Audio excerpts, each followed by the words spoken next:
He makes movies too now? Yeah, I heard so too. Awesome.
Full range. It's the full range. I don't quite get it. It's the cinematic view.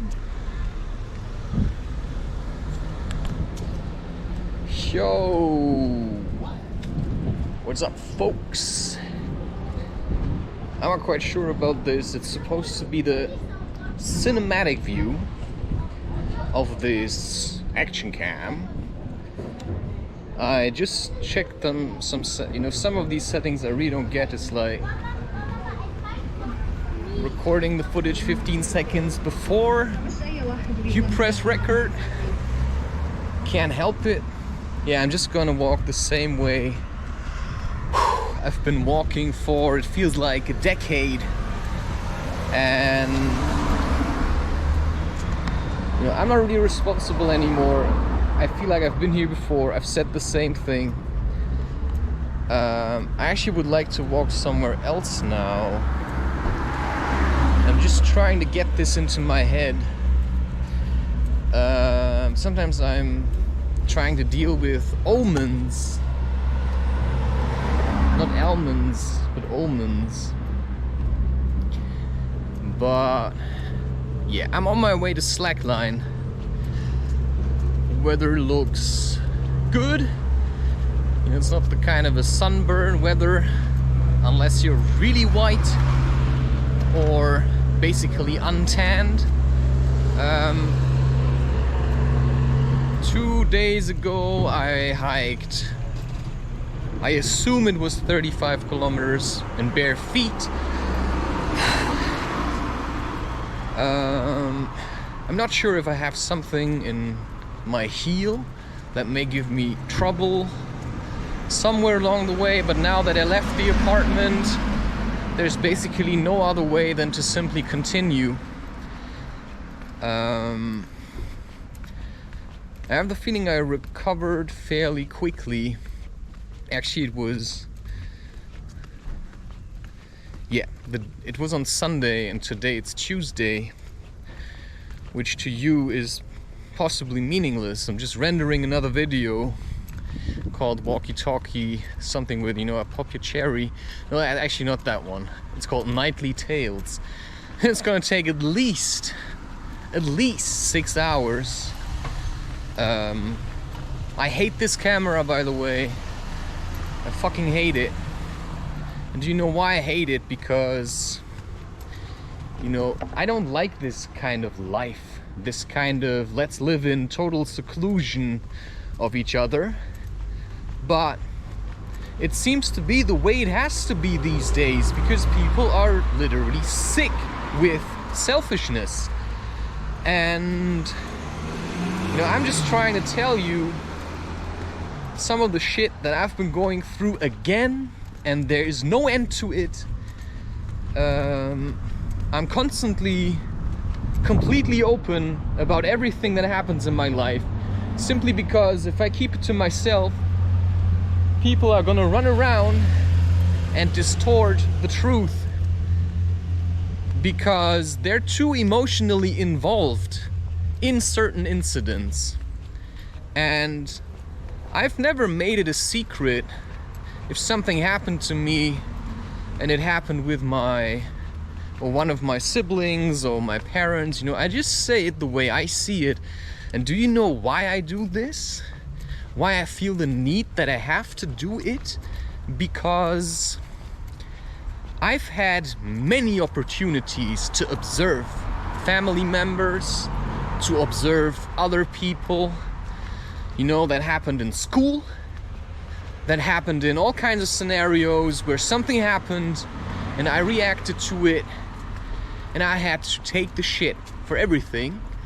And that includes, let's just dive really far back into my own history to just give you a couple of examples where things happened to me, that weren't really, really bad, but I just had to take the fucking blame.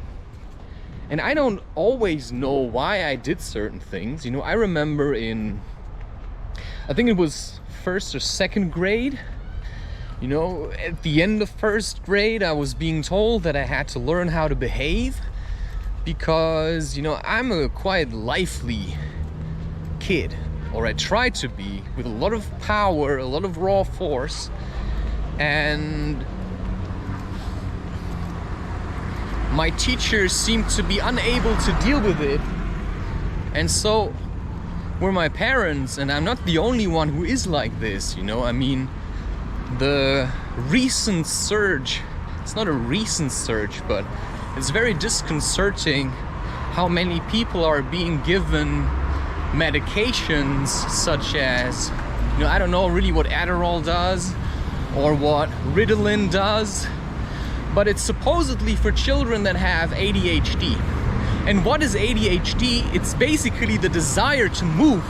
We say somebody's hyperactive, but in relation to what? Like, in relation to other people, yeah man, I'm hyperactive. And then you would say, maybe you would eat less sugar. I'm basically eating no sugar at all anymore. But, if I don't move, I'm getting sick. And that's basically 95% of the modern world is basically sick by sitting too much, by eating shit, by smoking cigarettes. And come on, but every cigarette you smoke is basically suicide. Hey, and that's the truth, because tobacco has nothing to do with healing anymore.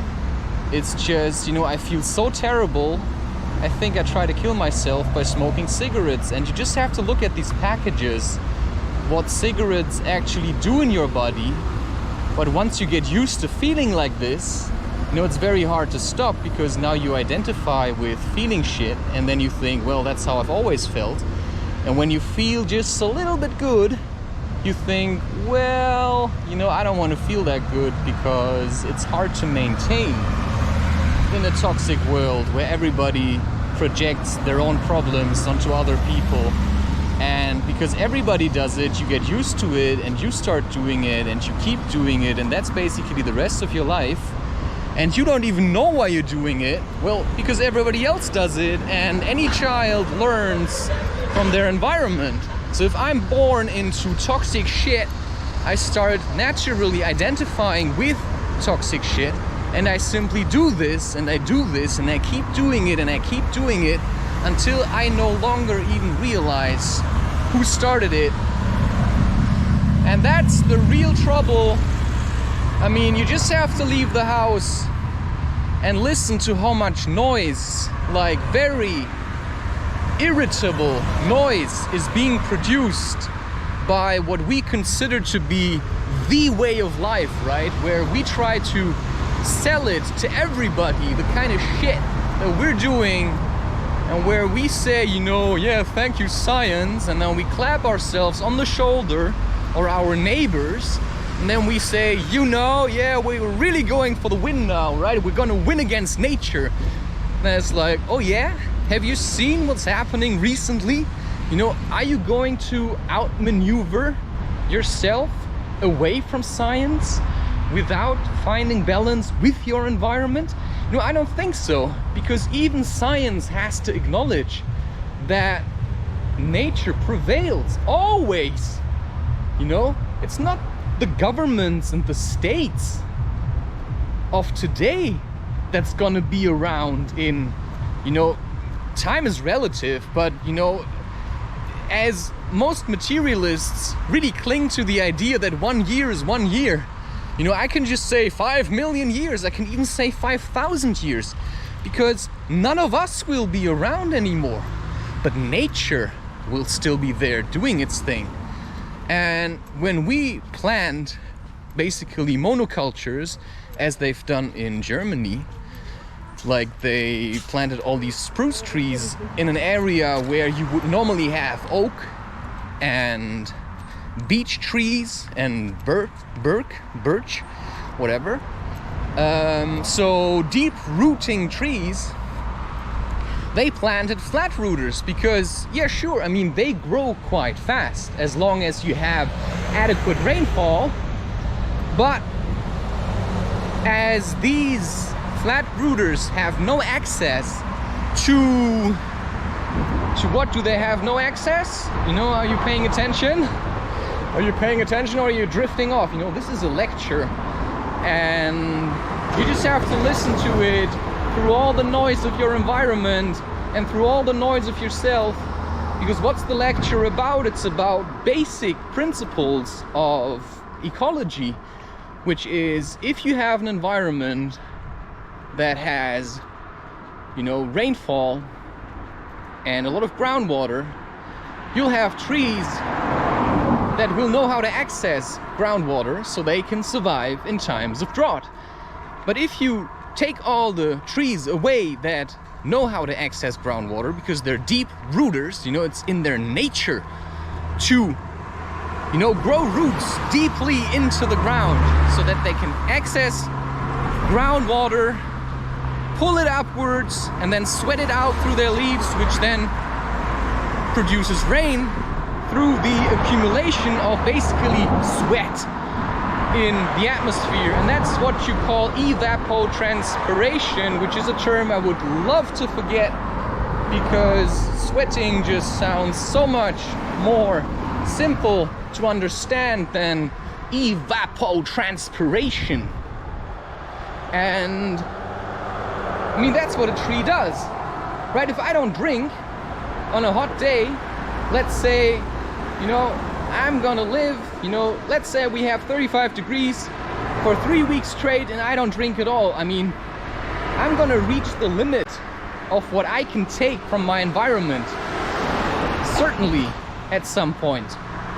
And that's why, you know, the industry, they thought they were doing a very good job in rebuilding and planting all these spruce trees, you know, oh yeah, they're, you know, look at this, they're growing fast, we're boosting the economy of Germany. It's like, you know, cheap wood, fast growing wood, you know, let's sell it all to IKEA and produce cheap furniture so everybody can afford it. Yeah, but this shit won't last, you know, but, you know, don't tell anyone. This shit won't last, but don't tell anyone, you know. And then as the years go by and go by, you know, people of knowledge, of truth, because, you know, when I'm saying people of knowledge, I'm not saying, you know, somebody who read a lot of books. I'm just saying somebody who knows what the fuck is going on. You know, I'm talking about people who pay attention, who walk around with a conscious mind and who look at life and who try to find solutions instead of just reading books and then, reshaping it. You have to look at what's happening in your own environment, which is yourself, which is you, which is your feelings, your emotions, and then everything that surrounds you, is going to impact the way you feel about life and about yourself and about all of this kind of stuff. And I would rather do something else than to walk around and talk constantly about shit. But I certainly have some kind of knowledge. I have no interest to bring this knowledge into a easy to follow order, right? It is my firm belief that if I make an effort to lose you and you lose interest, then you're a weak fucker, and then you have no right to know anything at all about what I'm trying to say here unless you put in the work and make an effort to understand what I'm trying to say, which to me seems almost like something that's impossible. And I have to walk around like this ridiculous person holding this ridiculous stick with a camera, which is a totally unnecessary accessoire, and that some people will use to just, walk around like this, look at me, I look really good, I'm holding a camera, I'm a content creator, I'm on YouTube. Yeah, I'm doing this because I fucking hate my life. And better than sitting at home and fucking hating everything, I give myself a reason to leave the house. Which is why I just record myself most days, and then I just rub it under your nose that I can do this ceaselessly and seemingly without effort. Of course, you don't see what I'm doing, not really, to get to the place where I can actually do it, because I just fucking hate doing this, And I just realized I think there's another place where I would like to go, because where I normally go, I don't like it anymore. And I just discovered, I wasn't even aware of this connection, how easily I can actually get from my apartment to a vast area of nature.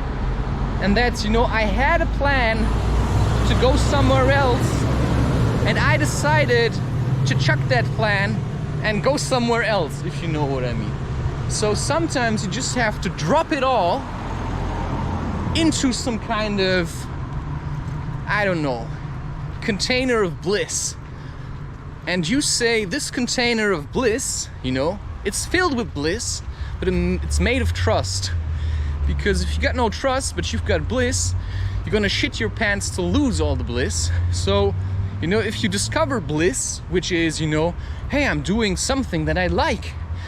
I can show the world that I can create an insane amount of content, not where I just sit at home and play computer games, but where I can just, basically talk without stopping while walking at a great pace and just give people something that they can listen to and maybe pick up something of great value.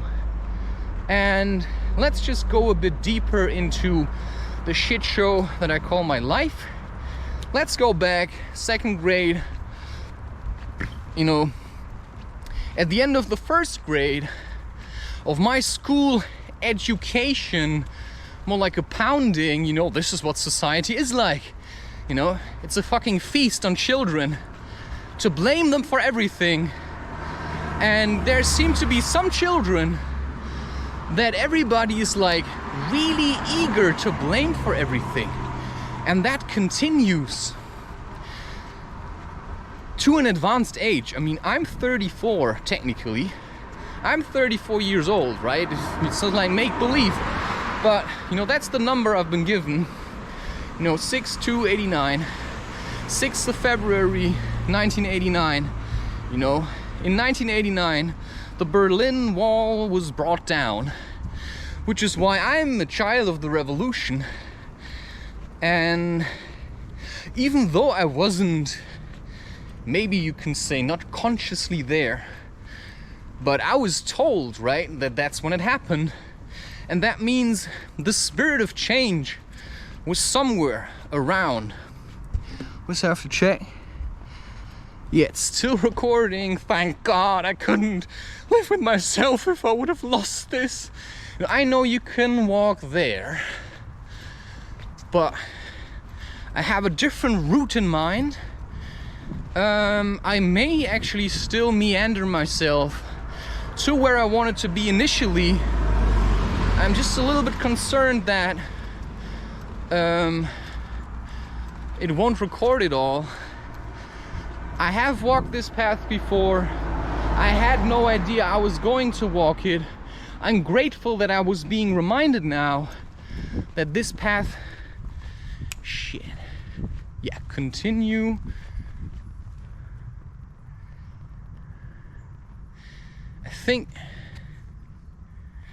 I think I have to continue. I think I have to continue straight here and then go left, or I have to go left here. I think I have to go left here. I think that's important. Plus, anybody who sees me with this ridiculous camera is, at least to a certain point, likely to look me up. Einfach kurz fragen. Guten Tag. Das ist doch auch der Weg zum Schloss Neuenhof, richtig? Rein technisch gesehen, ja. Ja, einfach Wiese lang und... Die müssten, ich weiß nicht, wo sie lang gehen müssen. Okay. Aber es müsste ein Durchgangweg dahin sein. Ich meine auch, hier war ich schon mal. Okay, vielen Dank. Auf jeden Fall ist es ein Waldwirtschaftsweg. Ja. Und der Waldwirtschaftsweg, die führt alles zum Schloss Neuenhof. Okay. Ja doch, ich erinnere mich, hier war ich schon mal. Aber barfuß? Ja, ja. Immer. Das richtet die Wirbelsäule auf. Das ist richtig. Ja. Das stimmt schon. Ja. Und wie ist das denn mit GPS oder was machen Sie? Nee, ist ja im Internet, ich mache so Videos Also, für Jugendliche. So Thema, geh mal raus und mach was. ja, viel Vergnügen. Ja, vielen Dank. Schönen Tag Ihnen noch. Yeah. That's just part of what I do. I'm really charged up. I mean, that's to say the least. But now the noise, the general chatter of modern life, I think it's actually not modern life anymore. I think at this point it's actually, you know, this is like old. I mean, the way we've been living certainly is the path to destruction. If not, you know, I don't want to be overly dramatic. You know, it's not so much about the destruction of life itself, because that's preposterous. You cannot destroy life because it's part of the balance. But it's just destruction of, I mean it's hard to get this straight. I mean, this is much nicer. Now I'm in the forest, but I had to walk through. Okay, you know, I'm getting to the place where I can open up to the story and just see it unfold. And also give you maybe a reason why I managed to hike so far. And given that I'm recording basically everything that I do, I think it's hard for you, or easy for you, or hard for you to not believe me. Yeah, see, that was, yeah, it's the right path. But that was not the path I had in mind. And now we're coming to a very interesting perspective. It was not the path I had in mind. and it suddenly opened up right in front of me. And I'm not sure what that means sometimes. What does it mean?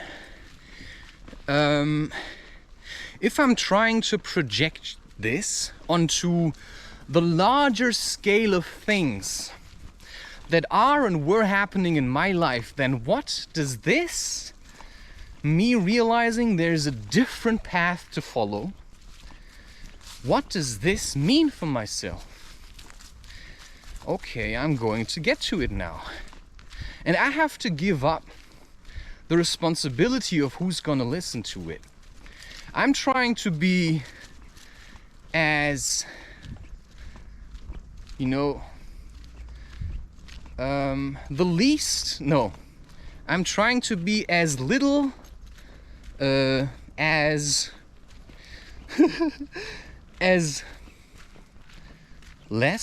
least. What? I'm trying to be as non-judgmental as I can be. You know, I'm going to try to leave it open for you to judge for yourself what's good or what's bad, and if I have the right to even share it. Now let's go back a little to my school days. Second grade. In first grade I was being told, if you don't learn to behave, we're gonna send you to a school for special children. Now that sparked a choice basically of fear, because the way it's also was being sold to me, you know, if that's gonna happen, you have to leave, and then you cannot play with those people anymore. And that scared me at the time, and I made a choice to simply sit quietly. And I've done so for most of my life, despite the fact that I was basically hiding in myself for the remainder of my life. And now they say I'm not allowed to walk here. But I'd like to know why.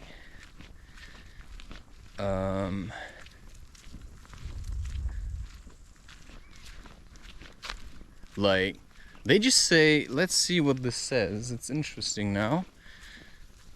Okay, they say there's like,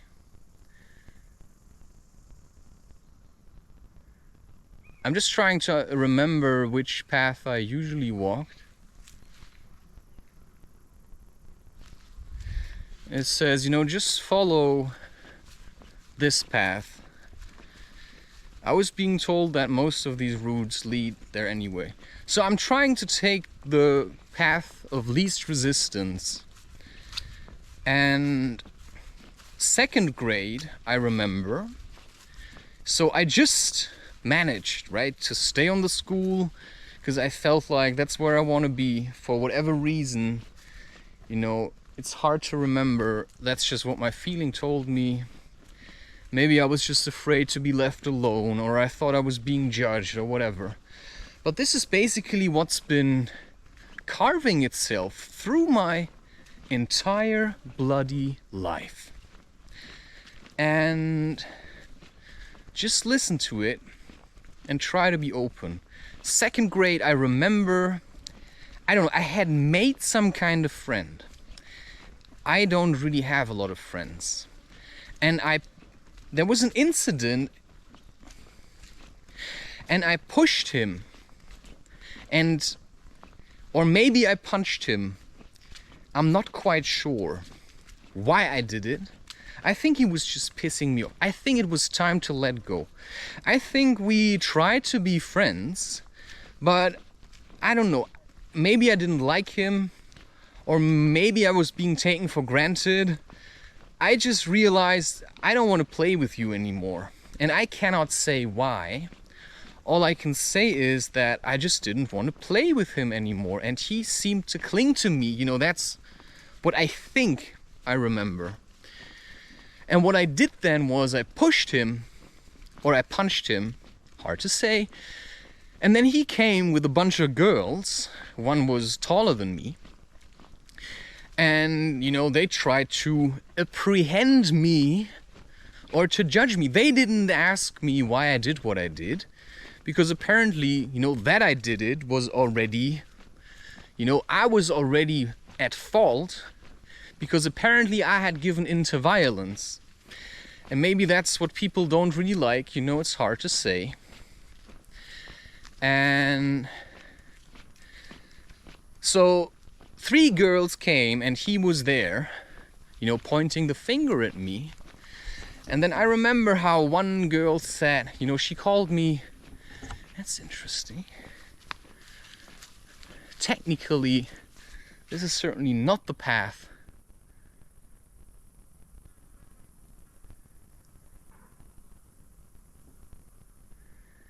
Where is this? This seems strangely familiar, but it's like I remember it from somewhere else. It's impossible that it's here, or I thought it was. This is fucked up. Like, this shit really gets to your mind. I never knew this was here. I mean, this is a revelation, folks. If this is the place that I think it is, then I've just discovered the most amazing shortcut away from all this noise. Of course, at the cost of hiking longer distances, but I just been getting sick. Like, really sick. I'm just seeing women everywhere, you know?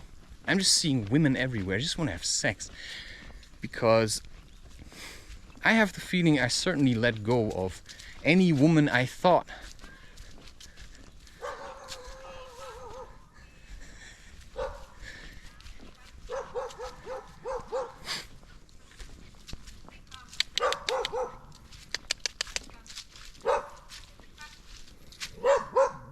just have to take it. Keine Probleme.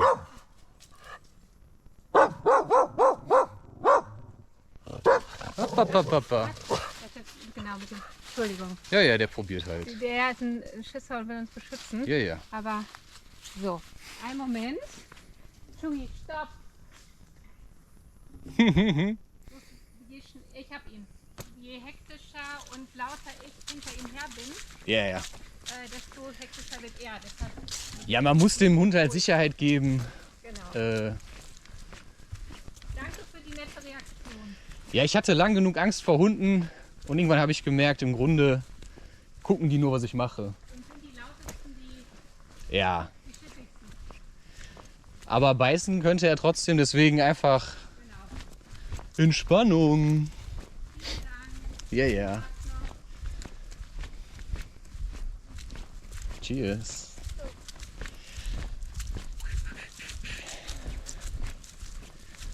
All right.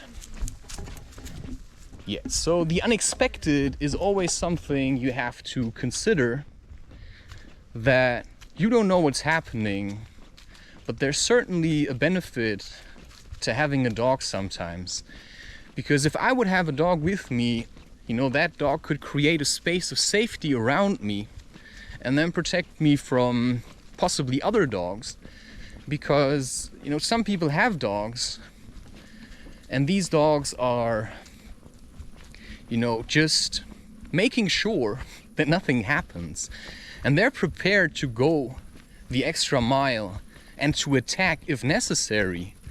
And I really had no idea this path was leading there. But on the other hand, I also have to say that I don't think I really have the need for a dog protector, but I could envision myself still having a dog. And one reason is because I don't seem to find, I'm trying to say this as least vicious as I can. Now we're getting to what I think I probably was brought here to discover. because I've been looking for a chance actually to look for fly agraric, which is not an invitation for others to copy me or not any kind of advice, but just something that I feel like I just need for myself sometimes to let go of my own personal melodrama. And this is an area I had no idea I would get here through this route. No idea whatsoever. So this is, I don't want to say a shock. It's a revelation. And there's another revelation. And it struck home, certainly. And I'm not quite sure yet what the true meaning is, because sometimes you do things and until the ripples you created take shape, sometimes you do something and it just fades away. It depends on the other people that are involved, because if I create ripples and you say you created ripples and these ripples destroyed my sandcastle, and then you start making more ripples and you go to everyone, you say, he destroyed my sandcastle. Yeah, it's like, that's like the kindergarten version of what happened to me, which is still kindergarten. Because if you overstep my boundaries, I don't know what I'm gonna do. I don't say that I black out, but I simply react. That's not a blackout, that's just an intuition. That's just if you do this, I'm gonna do that. That means that if you call me an asshole, I was fairly young. I was 7 or 8. To me, asshole was a bad word. She used the word and I kicked her in the stomach. And I was then basically,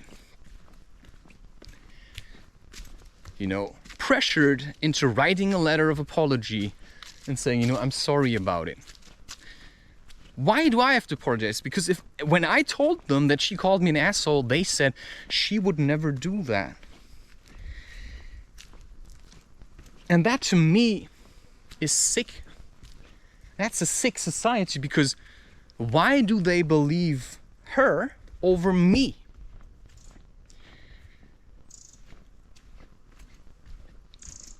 And that's a problem.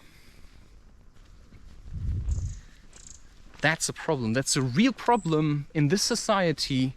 Who do you believe? People are so eager to believe science over spirituality or over emotional truth. This kind of truth that you simply know in your heart. It's like, it's wrong at this time what Germany does to send tanks to another country to wage war against someone else, because every image that is being created by the media is a hyped up version of what's really going on. We want to make money with selling tanks to other countries because Germany has a gigantic war industry. And in order to justify doing this, they have to create the image of the enemy. Now, the enemy has to be someone or something in ideology, whether this ideology is truthful or a real fabrication. And then they have to, point their finger and say, he's the bad one. He's the bad one. And that's why we have the right. It's the right. It's never the left. It's the right. And that is why most governments are being said to be right-winged, radicalists.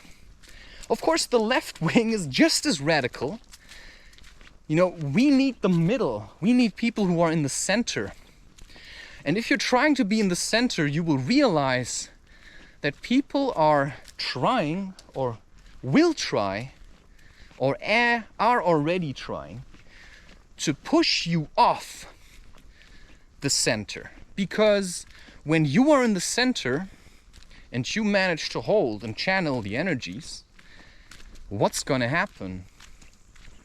Well, people are gonna get jealous. Because why are you so cool in the face of pharmaceutical whatever, right? It's like, why are you so cool in all of this? You know, why do you say, you know what? You know, I'm just gonna eat more ginger if I feel sick, right? You know, how can you manage to not go or run to a doctor all the time? And how is it possible that, you know, we all feel like we need doctors while you just go for hikes for hours and never have a problem? And if you have a problem, you know, you seem to be so strong that you just manage to do this on your own. You never really talk about your problems. You know, if I talk about people, what I'm doing, and that basically everybody hates me for it and everybody tells me I should stop, then they start saying, oh yeah, why do you think that? Why? Because you're doing it. But if I tell you that others are doing, you suddenly act like you never did that. You know, suddenly you think you have to be friendly again, why I know perfectly well that behind my back you've been talking about me. And maybe that's just my own paranoia, right? But I think I have a good feeling just from how things usually were with pointing fingers. And I just started pointing my finger back. I just started saying at one point, oh yeah, you want to blame me for what happened between us? Do you remember what you did? Right? Do you remember what you did? I mean, I don't say that I had the right to kick that girl into the stomach, but she had no right to intervene and call me an asshole. I don't know what on a, you know, galactic, you know, whatever the ripples were for the universe, you know. What were the ripples in my own life to kick this girl into the stomach? Well, I had to write a letter of apology, which I didn't like. And I was forced to do it by parents. Now, I have the feeling I always have to be the one that if something happens and I lose my shit, I have to go and apologize. And that's, I think, why people just take me for granted. But it's also what people seem to like about me, because, you know, I can liberate you from your feelings of resentment. And everybody knows that I can do it.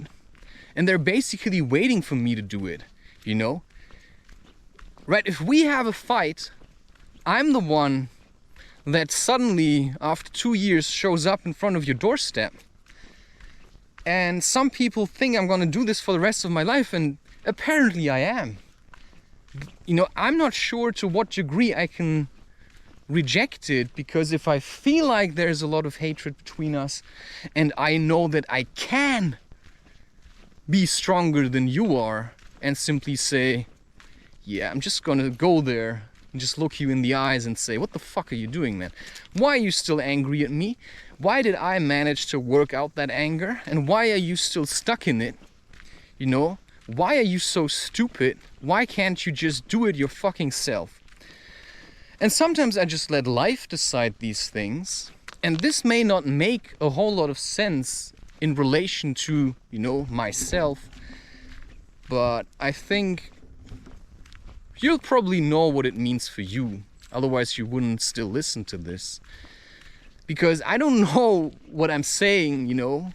How does it, you know, how do you react to what I'm saying? Why are you even listening to this shit? I have a very weird way of thinking. You know, I'm not sure if I want fly agraric at the moment. I just have the feeling I want something strong and psychedelic. But the problem is, if I take something strong and psychedelic now, I don't know what's gonna happen tomorrow. I don't know what's gonna happen the day after tomorrow. I don't know what's gonna happen while I'm taking it.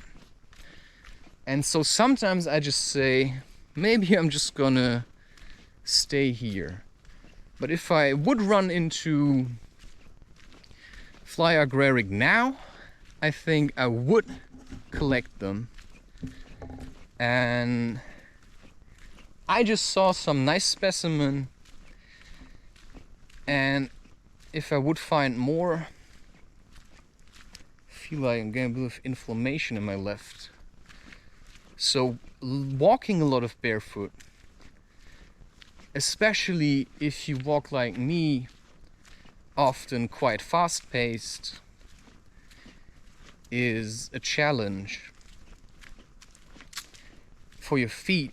It's quite strenuous, especially if you haven't done it a lot. You know, I've done it a lot, but I still struggle. You know, it's not like, I mean, I feel it. And the question is what I'm feeling the pain of walking barefoot? Or is it that I'm just so tense with all the emotions I'm trying to manage in myself that this is why I have problems in my legs and in my calves?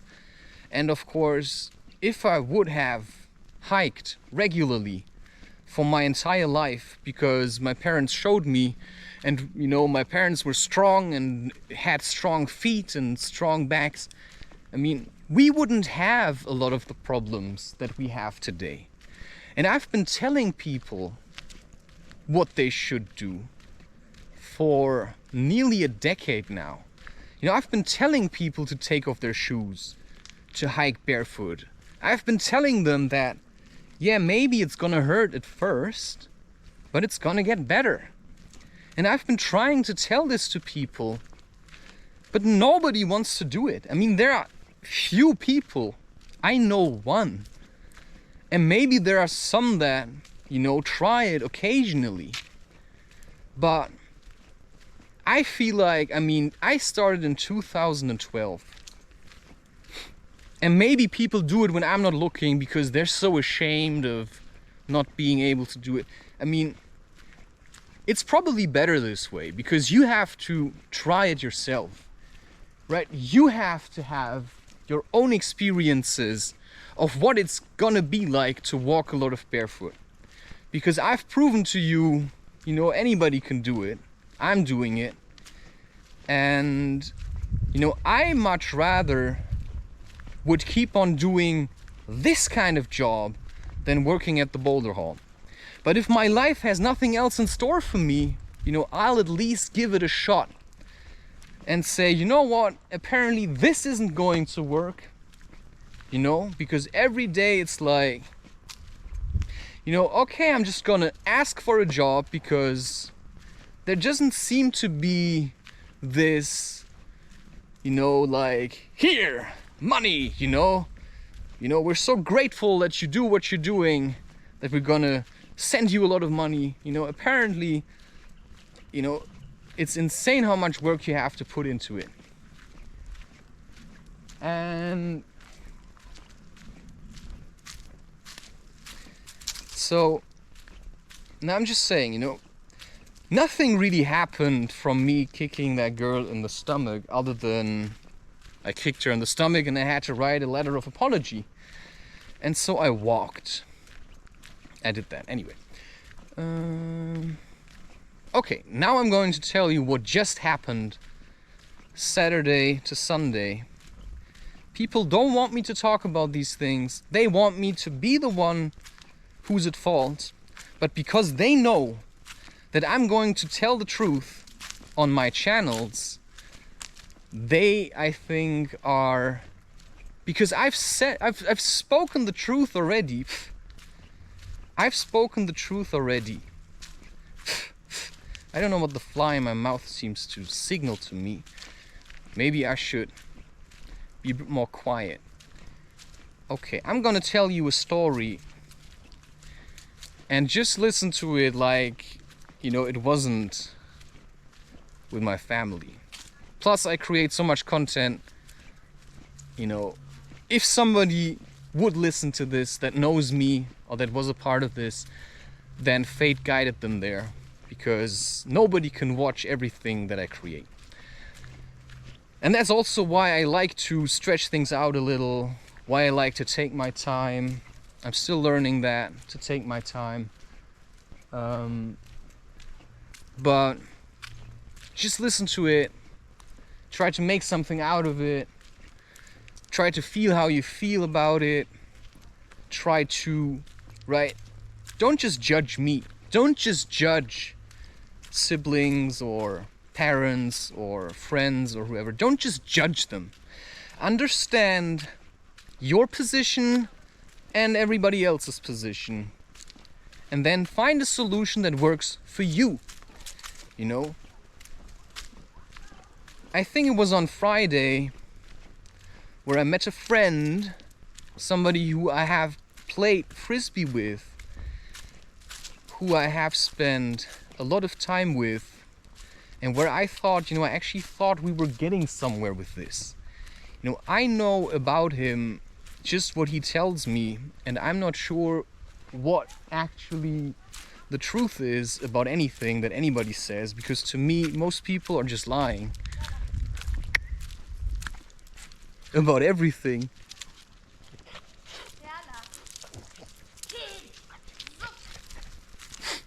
Yeah. So, you know, I knew of him that he's struggling, that, you know, he takes really weird things like amphetamines, and yeah, I don't do stuff like this, but I don't have a you know, as long as you don't annoy me. But what you have to understand is that people that take stuff like this, you know, they don't know what's going on anymore. You know, they just live in a really weird world.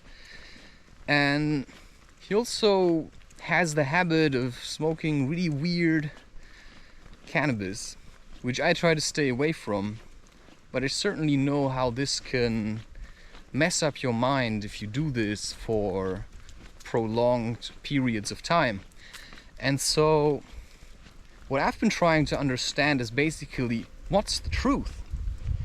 Because we were in a situation and I thought we were friends and we were sitting with each other, and I'm just myself, right? You know, if I'm strong, I show my strength. You know, I just live my life the way I'm living it. And that was not the first time where I just sit there and just do my own thing. You know, I just talk when I feel like talking. And he just takes such a piss on me. You know, it's like, I cannot understand why you would do such a thing. Like, how am I supposed to deal with this if I'm just sitting here, I'm just talking, and you suddenly start shouting at me? And now the question is, why does he feel this kind of fear? Does he feel inadequate? Does he feel like I'm threatening him? Does he feel like I'm undermining him or something, or I'm challenging him? You know, I'm not sure. All I know was I just kept sitting there, and I basically told him that, well, if that's the way you feel about me, you know, he gave me like a half an hour rant about, you know, why what I'm doing is very terrible and all that kind of stuff. And ja, it's der beste Freund des modernen Menschen. Anyway, okay, I'm just gonna go faster, otherwise it's gonna be annoying.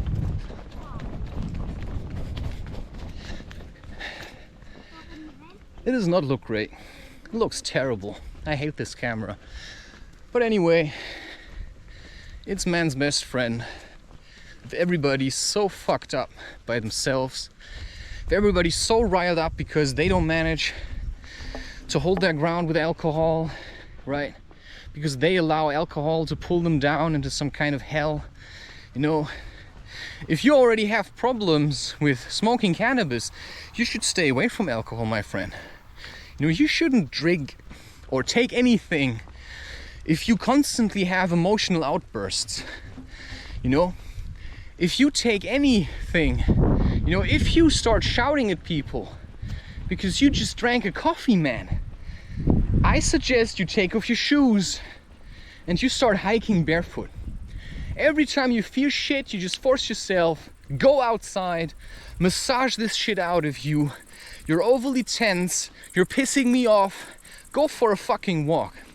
You know, I've had it with women in relationships or with men in relationships where I have to take responsibility for their crap because they just want me to be the asshole in their story. And I said it to him. I said to him very early in the conversation, I said, listen, I'm not an asshole.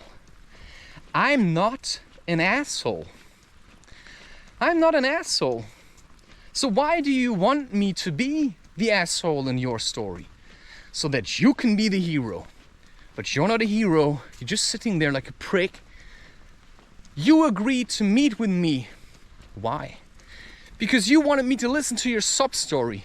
You know, you wanted me to blow on your finger that you cut because of your own stupidity. Because maybe you wanted to have something, an excuse to be mediocre once more. And now, my position in all of this is basically, I don't know what the fuck you're talking about. Because you're trying to make me look like I'm evil. You know, like I'm Evil Knievel. Nice. Wow, that's really sour. It's exactly what you need on a weird day like this, where you didn't even feel like going outside because people are so shit. People are so shit, I'm telling you. People are so shit. And I'm trying to suck it all up. But I don't manage all of it.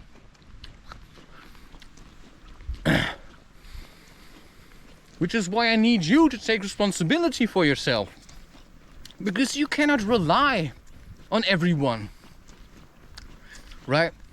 If you want to work in the garden, I don't know, spread out some fresh soil or something, why do you need me to stand there and have your back?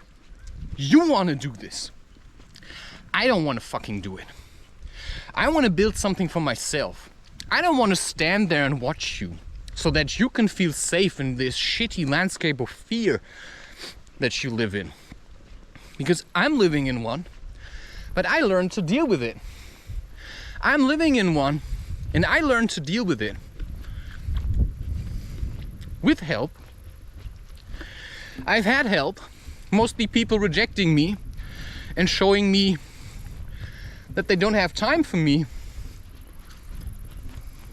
Or people being so, you know, like thick in their own suffering that I just say, just take a breather. Walk it out, man. Get it out of your system. Learn to deal with it. I don't know. Take a microphone and start recording this shit. You know, just publish it as a podcast.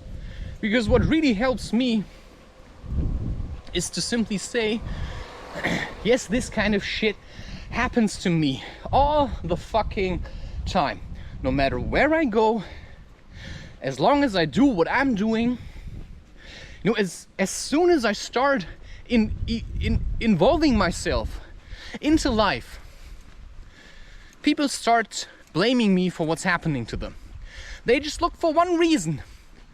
And if you don't give them a reason, or you don't show any weakness, they're gonna push you to the point of insanity. To give them one reason so that they can point the finger at you. Because truth does not have to point the finger. Because you're the finger. And you're pointing it at yourself. Because, you know, I don't lie about shit, I think. That's the truth. I'm not sure. Because people always try to make me look like the culprit. And the only place I have left then is turn this shit around and say, I think you're the culprit. You know, if you're trying to make me look like I'm the screw up, I'm insane, I'm mental, because I sit there with a family and I just want to be me. Me with a certain set of beliefs. Me with a certain, I don't know, you know, I also want to share what I have to say. And you sit there and talk about, you know, economy and cars and money and the government. And then I drop one line where I say that, you know, yeah, I mean, it's like people still believe that the moon landing really happened. And suddenly it's like, you know, that's my brother, by the way. I said it at a family dinner and he was like, you are insane now, you're completely crazy. Yeah, that's how he feels. Projecting it onto me, because what relevance would it have for him specifically? I mean, if he thinks I'm crazy, you know, good for you. But why do you have to make it such a problem? Yeah, because he feels like, you know, I'm the man here and I have to say what's right and what's wrong. And, you know, I believe in the industry. I believe that humanity is making progress. And I believe we went to the moon because, you know, I also think Elon Musk is a genius for inventing electric cars. You know, I've told my brother, I think Elon Musk is a fucking idiot. And if I would take him to a forest at night without a cell phone and without a camera, and I would give him mushrooms, I could make him scream to the point of insanity. Because I know how fear works. You know, I'm not doing that. I've seen the truth. I've opened the fucking gate, the box of Pandora, right into my face. And I learned to deal with it. Well, everybody has their own box of Pandora.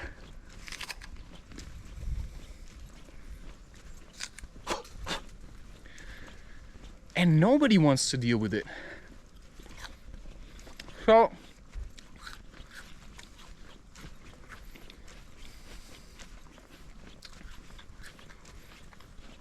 some people are so concerned of looking like they know it all, of looking good in front of others, looking like the winner,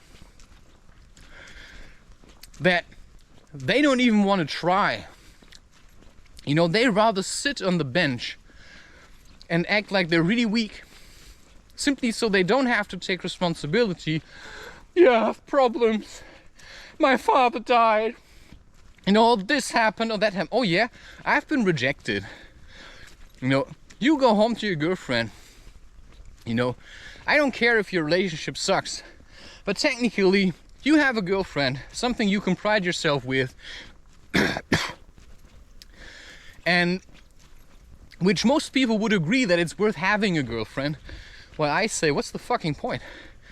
You know, if I want to be a man, why do I need a girl? I mean, it's good if the girl is inside, but on the outside I want to have a woman. And there's just none. You know, nature is the best woman that I ever found in my entire life, because if she comes and sends me one of her mosquitoes, you know, it's like an indication. Yeah, that's acupuncture, my friend. You know, I'm helping your energy to flow. And if it itches, you know, I just slap on it. And I do it a couple of times. I don't have to scratch, then it's gone. You know, I assist my body to get rid of whatever's trapped there. I had a tick. You know, I don't hate the tick. But if I have the tick for a long time, you know, it just pisses me off. So I just take it off. Sure, if there's like a circle developing around it, well, then find a solution. Take cold showers, assist your body to heal. Concern yourself with healing. What's the meaning? To me, a tick is something that shows you that there was someone holding on to you. And you know, that's like a signal. I work with omens. I deal with omens in a completely different way than most people. I don't know what I'm saying. I do know. I'm just trying to avoid making a point. I mean, you know that already. I'm just saying whatever comes to my mind. And that's what I've been doing, you know. If I'm in a group of people, so on Saturday, you know, let's just get this straight. I mean, I've talked to you a bit about my family, you know, I've said a lot of stuff. But, you know, it hasn't always been easy. So, when my brother is celebrating his 30th birthday and I don't hear about it, then I have to ask myself, wait, are they trying to get rid of me? Because I'm not that easy to get rid of. And so I went there. I first called my parents because I don't have my brother's number. And I simply asked, what's the deal with the birthday? Because if you don't want me, then you just have to say that. But we're family, right? I mean, we're supposed to like each other. And so what I did, I never told my brother. I did call my father and I told him, like, why the fuck doesn't he have the balls to invite me? Yeah, I know why. Because some people don't like Gandalf. That's just the truth. Some people don't like the shaman because he knows things. And when the shaman's there, you can have a great party, or you can bite him in the fucking finger. So what happened, I just went there and I realized that there was a lot of tension because my brother's always afraid that I would ruin things for him. Because I'm the weirdo that walks barefoot. Yeah, and people have trouble accepting me because I'm just a little bit different and I walk around and I film myself and I'm not ashamed to say what I feel or think, which you could say is courageous. And so, you know, I don't really need any of them. I think so. But it still pisses me off if they don't invite me. Because I feel like I have the right to be invited. And I've told you that my parents pay my apartment. They pay my apartment probably for several reasons. One of them is because they were trying to get rid of me. They thought he just wants his own apartment. You know, they thought that's what I wanted. Yeah, I wanted that. But I wanted to pay it myself. They just didn't believe I could do it. And when they offered the apartment, you know, there was a whole lot of tension between us. And I accepted it. And to a certain degree, I'm grateful for it.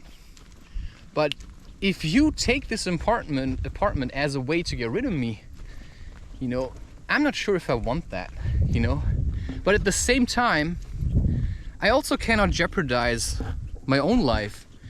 Because if somebody gives me an apartment, then how much can I do to get rid of it again? Because where else would I go? Because I have nowhere else to go. And the people that I know, they don't really like me, right? They like constantly judge me. And they constantly distance themselves from me and act like I'm the evil one. And I feel it from a distance and that hurts. You know, I'm like, people are stabbing me with the knives of their judgment. And I'm supposed to simply suck it up. And that's a piece of shit. Because how am I supposed to open my heart if as soon as I enter the room and I say one word, you know, people are so on edge, it's like, you know, they just shit their pants and then they start screaming at me. I literally only said this one sentence in the presence of the entire family and I said, yeah, like the moon landing was real, right? And he completely lost it. This is how on edge he is about knowing what's going on. You know, this is how easily you can shake people off their little pedestals that they created for themselves. And I just said it because it just came out, and I hit the spot, and he exploded, you know? And then he's trying to make me look like I'm crazy, but that's how he feels, right? He wants to trust the government and all of this stuff, but he's starting to doubt these things. And so people feel like, you know, it's uncomfortable if I'm around. Well, then you don't understand what truth is, then you don't understand anything about enlightenment, about spiritual growth. Because if I'm trying to grow, I have to pull you with me to new heights that you never really knew existed. And that makes no sense. But that's what it means. If you enlighten, if you have certain realizations, then the only way that you can grow yourself is if you somehow take others with you. Because what most people have is the realization that we are all connected, that whatever happens to me happens to everyone else. And if I know it's happening to you, but you're resisting it, and I know I can do something, and my feeling tells me that I also need to do it, then I'm gonna do it. Anyway, I landed at this party. I've been listening to Chris Webby quite a lot. I had no idea it would be like this. I just drank beer. I relaxed into it. Was just holding my ground. I mean, I met a friend from my teenage years, and the contact at one point just broke off when I started to become a creator and an author. He had problems to deal with the things that I was saying, and so he was just saying I had no idea, and I just, you know, cheers. I just broke off contact. I'm very good at this. And what he said then was, at the party, you know, after 2 years, he just completely questioned everything I was saying. He tried to tell me, yeah, but you don't earn any money. Why don't you take another job so that you can earn money? And I was like, it's not that important. Yeah, of course it is, you know. That's how far materialism allows you to go where I've gone. You know, you get to, you know, I could do what I love. I could learn how to trust, but, you know, if only money were less important. And then you say, but it is. And then you listen to the Bhagavad Gita and it says, you know, if you follow your Dharma, you know, life will take care of you. Maybe not the way you want it to. I mean, just in like it is in my case, I'm not being taken care of in the way that I would like to be taken care of. Because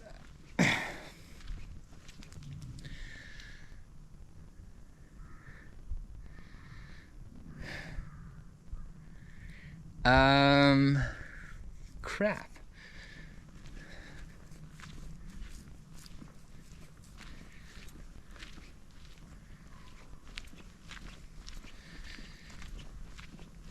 I would like to be taken care of in another way, right?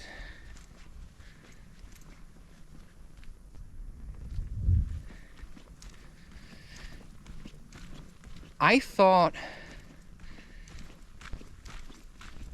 I would be taken care of by a woman or something, right? I'm not quite sure where I'm going now. There's like voices in my head, you know. I don't mind. I just use whatever voices are coming my way. Wait.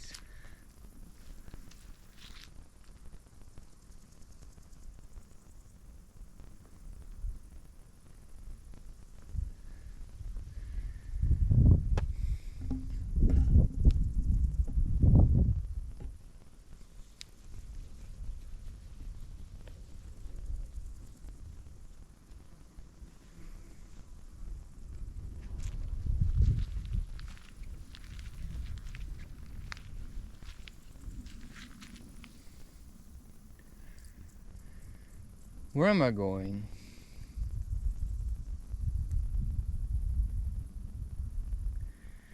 I really wish I wouldn't have to talk this much about these topics.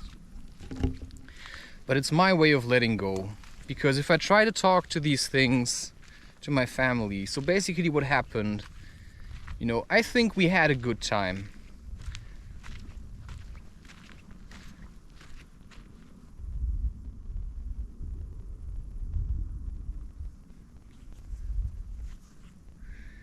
If I walk down there, I don't know.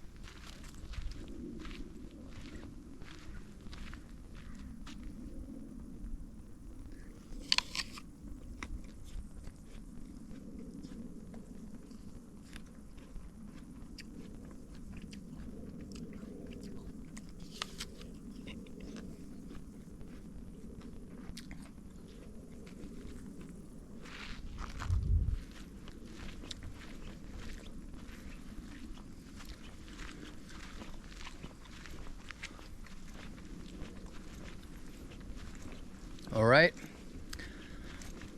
I think we had a good time. We were playing flunky ball or something, which is where you have these plastic cups and you have a ping pong ball and you fill each plastic cup with a bit of beer, and you know, it's like 2 teams, 2 sides, you know, 2 sets of I think 9 plastic cups. Then you have to, you know, each team has, you know, if you have 2 players, you got 2 balls on each side and you have to throw, and you can hit, you know, if you hit one of the drinks, somebody has to drink it. And you keep doing so until all the balls are gone. And we played that. Yeah, sure, people they weren't like overly drunk. I mean, no, when they wanted to give up, I encouraged them to continue. We pushed through. I set up a new game, the cops. We played another round. At one point my brother left. I think it was alright. You know, I stayed. At one point all the friends that were left. And I had the feeling I wanted to stay. I had a backpack with my laptop. And what happened, it was hard to say. What happened was my sister remained, okay, and you know, I just set up some benches, so we just sat down, you know, maybe had something to drink, and then we sat there and talked. And then my sister started talking about, I don't know what. To me, it's just gibberish sometimes what she's saying.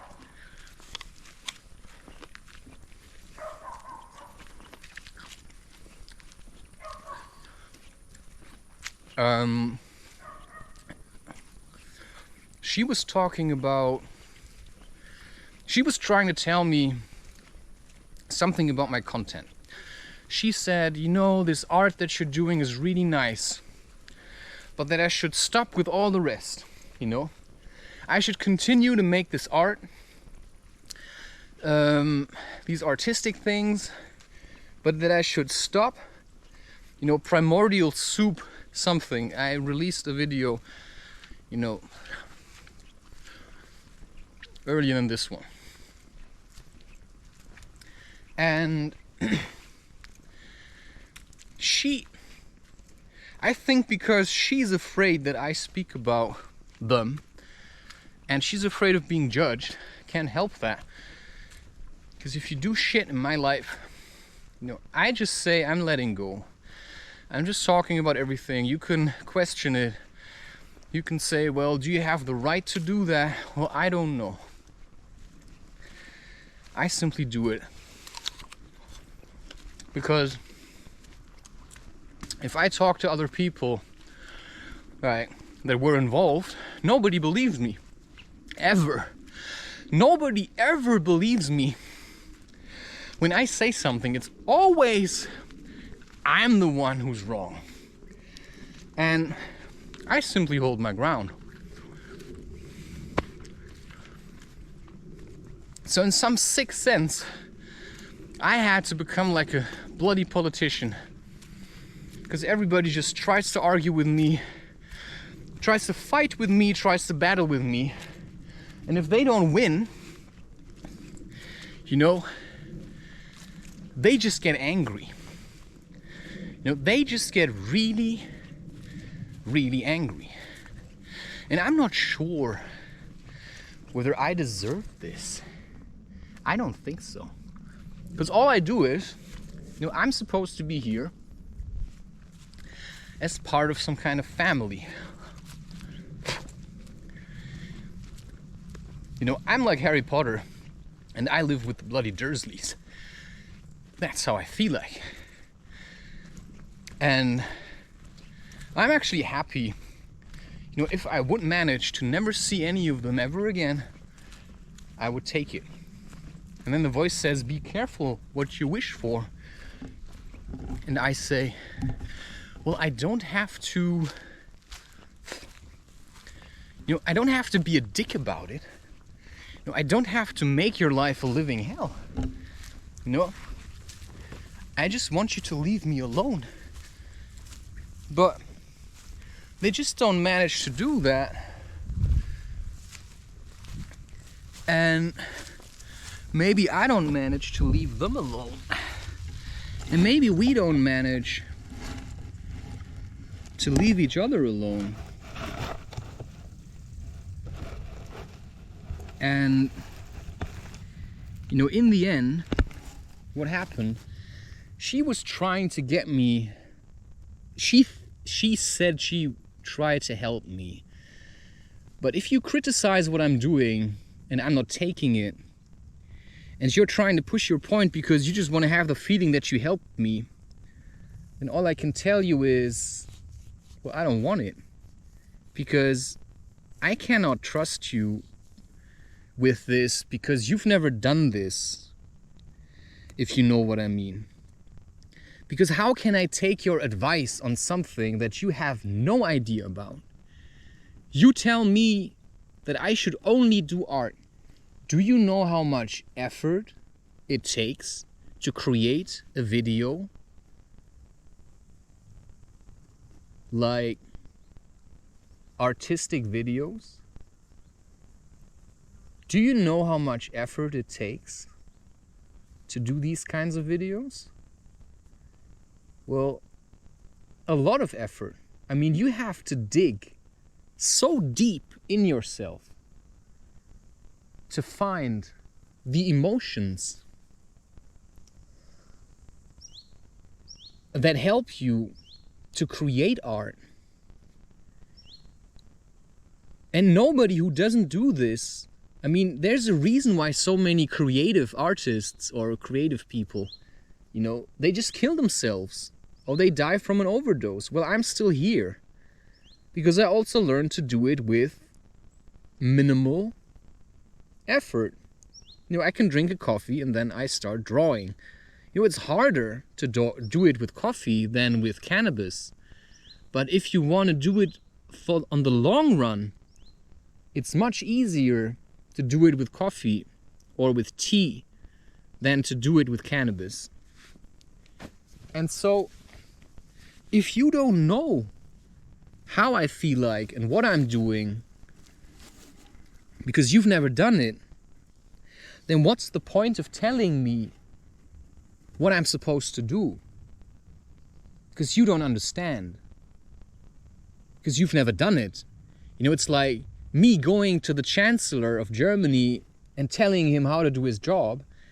You know, from the outside it may look like super easy, because if I show you one of my videos, you know, I'm happy that I did it and I can say like, hey, that's really nice. But you don't know how long I struggled to get back to doing this, how much I had to suffer in order to get to that place. And people don't understand at what an insane pace I'm going. You know, I go through my emotions like, I mean, you reading Harry Potter for the 500th time. You know, it's like, oh yeah, you know, check. So, let's see what happened. I was sitting there, you know, she was trying to get me to a place where I showed her how vulnerable I am. Alright, she's drunk, and I know that she's quite emotional, and that if she's drunk, you know, she's just lost in the ocean of emotion. And I always know how to catch hold of myself. So what happened, I don't know why. I just said to her, you want to know how I feel? You know how much I crave something? You know, I took out my phone, I went to the downloads folder and showed her all the porn images. You know, that's what I have. You know, I'm alone in my room and that's what I have because no woman wants to spend time with me, and I started crying. And it was honest. You know, tears poured out and I said, you know, and I was crying. And she it seemed like she was opening up to me, and she put her hand on my shoulder, which is a really sweet thing. And suddenly I just switched. And from tears pouring out, I just completely stopped it. And I said, so what? You know? Everybody's fucking struggling. I don't know what I said afterwards. I just know that it shocked her, because now she really thought I lost it.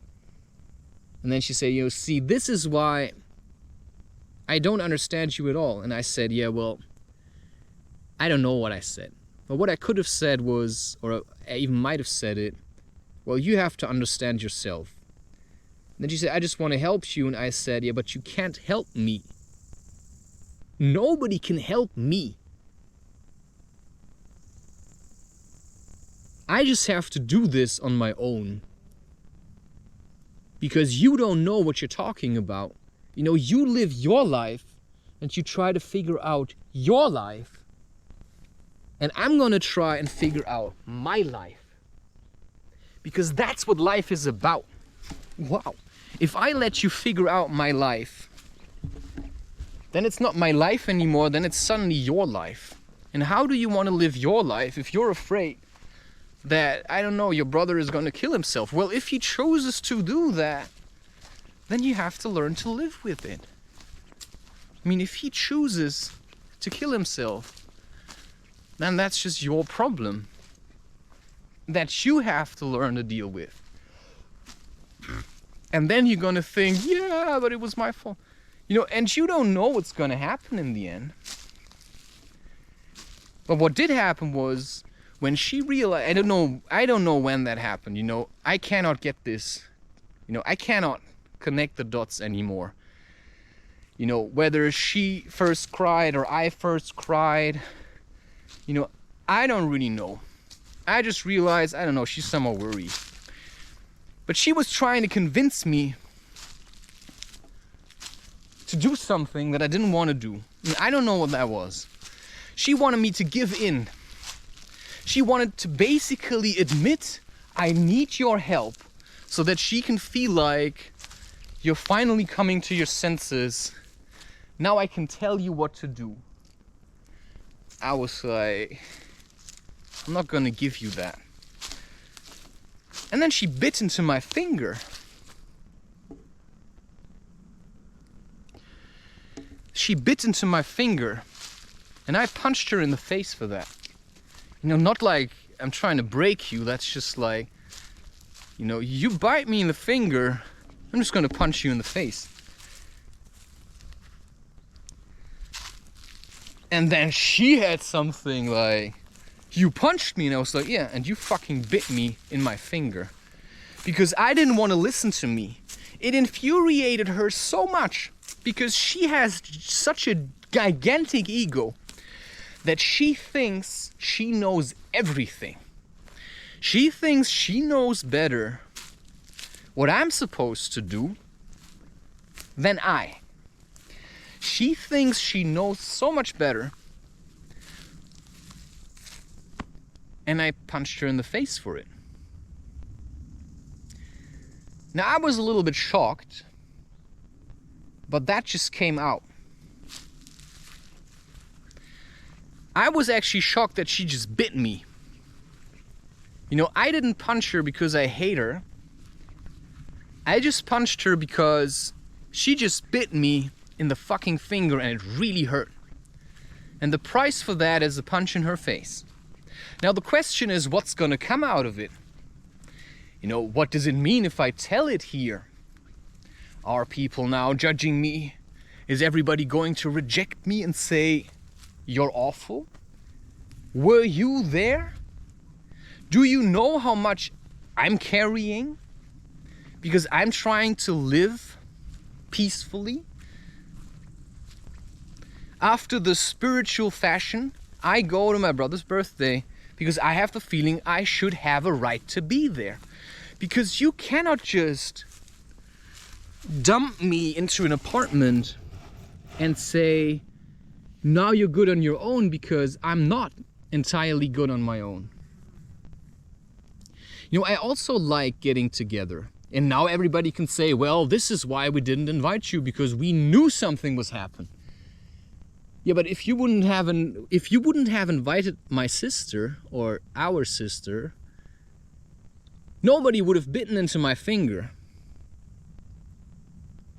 I wouldn't have to defend myself, because I'm not only defending in the sense of she bit into my finger, but she was trying to suffocate me into being a weak asshole and acting like I need help. Yeah, alright, you pay my apartment. Okay, cool. Apparently, you feel better about yourself this way. Because you cannot just dump me on the streets. Because you think you owe me something because I'm your son. And, alright, I take it. Maybe I thought I was helping you. I don't know what this means to my sister. We haven't talked since then. I simply keep my distance. And I don't know if that means that I just shouldn't drink alcohol anymore, because it's a slippery slope already without drinking alcohol. I'm not sure why it had to happen. You know, what's the message behind this? What's the message behind this? For myself, you know, should I now avoid such things? Because, you know, we're talking spirituality here. What does that mean? It means there's not only what you see. You know, it's possible that some kind of weird entity took hold of my sister and just bit me in my finger because I wasn't paying attention. It was my fault in the end. Because I wasn't paying attention. I should have left. But maybe I was doing something important. You see, I don't know anymore what's really going on because it's too big for me to understand it. And so all I can do is say, I just have to let go of it. And so what I did was, you know, she kept then coming back and now she wanted me to be at fault, and because, yeah, she can rile up the entire house and start screaming, and everybody's probably would blame me, which is not entirely true because they all know how my sister gets when she's drunk, which is probably why she didn't do shit about it. Because I don't think people would have believed her, because she has done some incredibly stupid things while she was on alcohol, and maybe so have I, I'm not quite sure. So maybe this is supposed to be something that happened between the two of us, but I'm not gonna allow that anymore. I'm just gonna say it to everyone. You make your own judgment about it. I'm not afraid of being judged, because I'm being judged all the time. And so I just packed my things, because she came back twice and she said, "You have to leave now. You have no right to be in this house anymore." And I said, why do you? You know, why do you keep coming back here? You know, she keeps coming every once in a while, although she moved somewhere else already, and then she sleeps on the sofa. And I was just being thrown out because people think I'm inadequate. You know, I'm not sure what I'm supposed to do here. Spirituality doesn't make a lot of sense. But I'm just very, like, I'm quite strong. And so I can hold my own ground. But if somebody bites me in the finger, I don't care why you did it. I think you deserve to be punched in the face. Because, I mean, if this would be my wife or a lover, and she would nibble on my finger, you know, I would accept that. But if it's my sister, it's like, what the fuck are you doing? Like, are you sick? Like, are you really sick? I mean, that's what I have to consider then. And I don't want to feel overly righteous. But if you bite someone into the finger just because you have the feeling he doesn't want to listen to you, well, because I did not want to listen to you, because you have nothing to say about this. And if you then, because it makes you so angry that you cannot control this person, and then pride yourself that, you know, he's doing what you told him so that you can say, yeah, he only managed because I told him. And I simply say, fuck off. She just wanted to win. I get that. You think you can win by biting me in the finger? Yes, sorry. That's so stupid. It's already insane to talk about this. It's really insane to talk about this.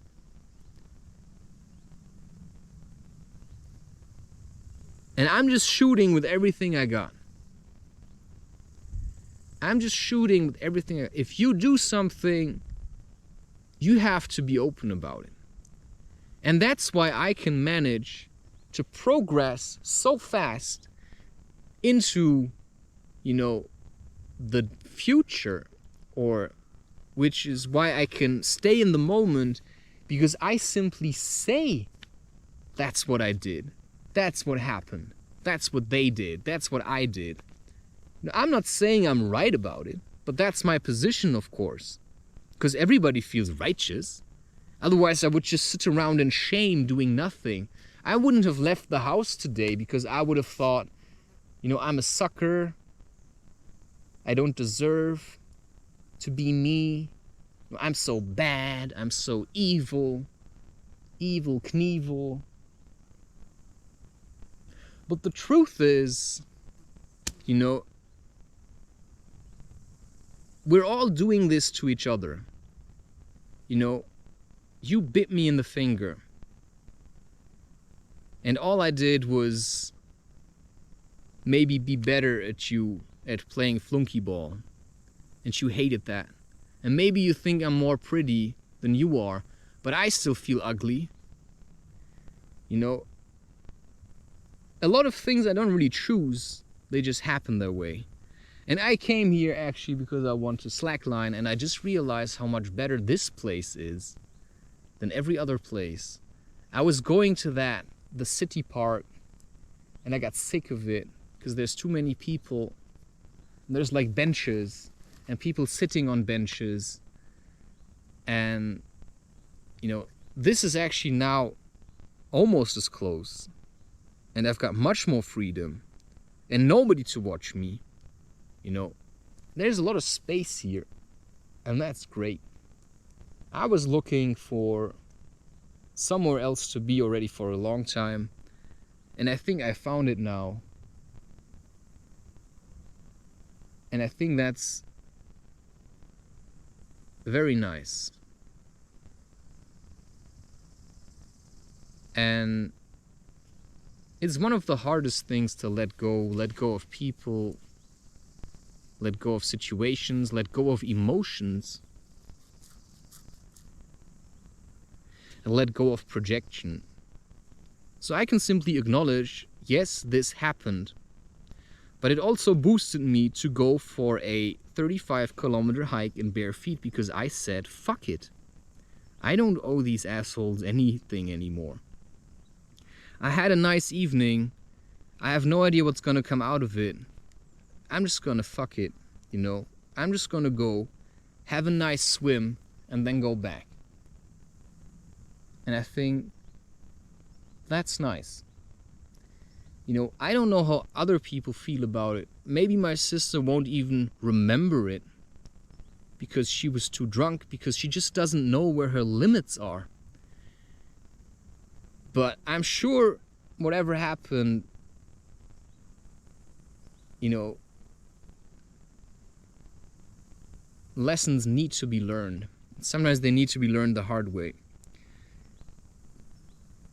And she should never drink alcohol in her entire life. Because I know how to let go without alcohol. She does not. She just loses all control over herself, and I'm still there. You know, I can drink alcohol and keep drinking it without falling on my face. You know, I still know what I'm saying. I just keep doing my thing, and then you get jealous. You try to take it away from me by making me look like I need your help, and when you realize he doesn't need my help, you just bite me my finger. This is not the first time this happened. This has happened before with her. Like, she tried to, like, she was getting like insanely angry over me already multiple times. And that's the shit you have to deal with in family circles. I think everybody else already knows that, you know, if you're coming at me like an asshole, you will lose. Because I'm not an asshole, I'm just me. And everybody's tried to make me look like I'm an asshole. Now I'm just gonna drink tea. I'm gonna build up my slackline. Just gonna see how much time I have left. And that's it. I mean, it's like that episode, you know, it often comes with a punch in the face. People attack me for no reason, simply because they feel mediocre in my presence. Simply because I'm good at what I'm doing, I'm being rejected by so many people, and they wanted to take it away from me, and that's the truth. You know, that's what you have to deal with. People are jealous assholes. If you're good at something, everybody's going to hate you for it. Simply because if you like what you're doing, people have to question if they actually like what they're doing. Because they never saw someone doing something that they liked until they saw you, and then they try to be better than you, but they don't manage because they're not willing to put in the effort. And I work effortlessly on myself. I constantly realign myself and make sure that I'm still heading in the right direction, because I know where I'm going. I have goals. Most people don't. And my goal is probably death. And most people are afraid of that. And that's why I can continue and they just cling. Anyway, this is one of these insane stories that just sounds so boring when you tell them, because it's just a story. I mean, it happened, it really happened, but if I sit here right now, you know, it's gone. That's the past. That's like, it already happened, so what's the point of clinging to it? You know, it's done, it's over, deal with it.